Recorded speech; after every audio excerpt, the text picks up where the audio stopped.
Hey everyone, so I'm gonna be doing chapter 2 of Coming Home to You. I hope you've enjoyed it so far.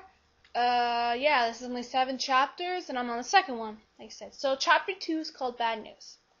It was 9:30 p.m. by the time I got home. It had been a pleasant shopping trip. Carolyn bought some lip gloss, which matched her skin tone very well. I had bought a new t-shirt and another tank top. But Carolyn wasn't surprised because she knew how much I loved them. I had also taken the liberty to go into a bookstore. I bought Eldest by Christopher Paolini. I really loved reading his books. The van pulled up in front of my house and I got out. "See ya," Carolyn called from the van. I turned around and flashed her a quick smile before running up to my house. I slammed the door behind me, expecting to be alone because my dad would usually be at a company on Saturdays, working late. I went into the kitchen to see my dad, just sitting there. Dad, what's wrong?" I asked him. He looked up at me and gestured for me to sit on the chair across from him. He continued looking at me. "I've got some dreadful news." My heart stopped. My dad didn't usually produce bad news, but when he did, it was downright worse than bad. My company's bankrupt," he said slowly. My mouth fell wide open in shock and fear. "What?" I asked angrily. "You lost your job?" "Yes, Evelyn, my job's gone too." But then his face started growing happy. "But I've got some good news. 10 minutes ago, someone from the Informatica Consulting Inc. called, and they want me to help with programming." I smiled. "That's great, Dad. When are we going to hear from them again?" The phone suddenly started ringing, and my dad got up from his seat and made his way into the hall. "That's them," he called. I got up and walked into the living room, then sat myself down on a chair. My father must have been on the phone an hour, because it was a long time before he got off the phone. But my father didn't look too happy as he entered the living room and looked at me. My father looked at me sternly. "Eve, I've got some bad news." I looked up, and a sheer of panic wiped over me. "What do you mean?" He turned away from me, and I knew that he must be finding this very difficult. But what was he trying to tell me? My father made his way to the couch on the other side of the room.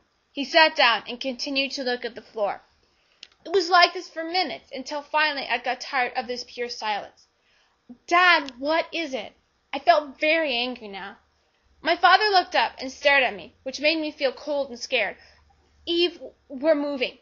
My heart suddenly felt like it had stopped. "What?" I felt my face turn white. "What do you mean we have to move? I can't just leave. But..." I turned away from my father and felt the anger in my heart swell up. "I'm sorry, Eve, but I can't control this." He was trying to console me. "Yes, you can." "No, I can't. You have to understand, I don't control where the company is." The air went silent, and the anger inside of me all of a sudden burst out. "So that's why we're moving, because of your new job?" My dad didn't answer right away. He was probably angry at my reaction. I decided to ask something, but it was something I didn't want to hear. "Where's your company, Dad?" He was silent, but after a couple seconds, he answered, "Edmonton, Alberta." Suddenly, I stood up and glared horribly at him. "What?" I exclaimed as loudly as my lungs would allow. "Dad, I can't go to Canada. My life here. I can't leave, Dad." "Evelyn, just leave me alone." I made a mad dash for my room as the tears started to stream down my face.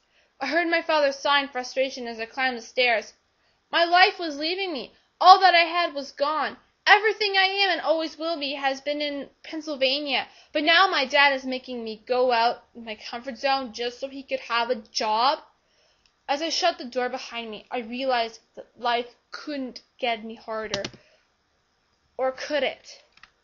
So yeah, that's chapter 2. As you can tell, it has a little bit of chapter of the summary in it, so I hope you enjoyed it. On to chapter 3.